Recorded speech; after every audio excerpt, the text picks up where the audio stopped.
Баршаңызға қайырлы күн. Бүгін сіздерге халваның рецептісін ұсынғым келеді. Арнама тіркеліп, қоңырауша белгісін басуды ұмытпаңыздар.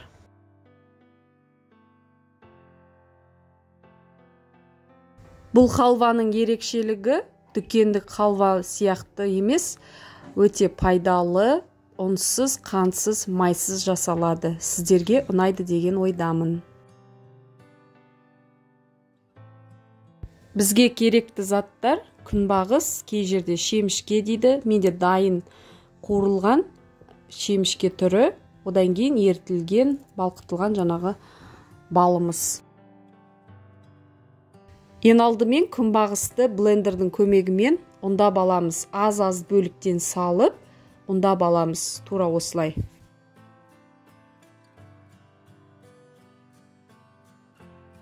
Осылай ұндап алғаннан кейін шұңғыл ыдысымызға салып, одан кейін ертіп алған балымызды аз-аз порциядан салып, біркелкі қылып араластырып аламыз.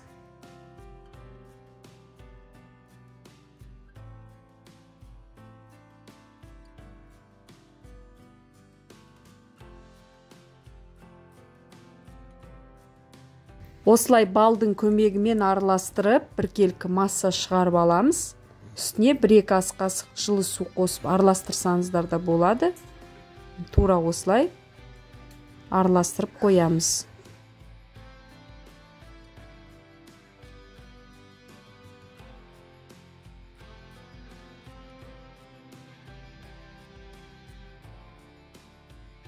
Енді халвамызды осылай қолымыздың көмегімен қысып көреміз.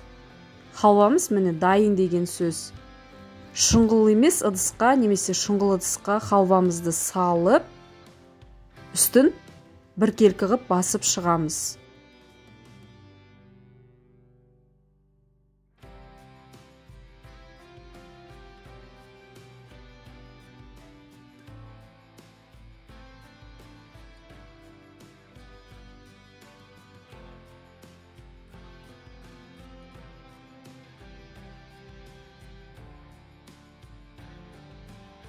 Ыдысымызға халвамызды салып қойғаннан кейін тоңазытқышқа кішкене қатырып қоямыз.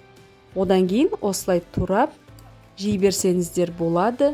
Өте пайдалы, дәмді болып шығатын халва. Сіздерге ұнайды деген ойдамын.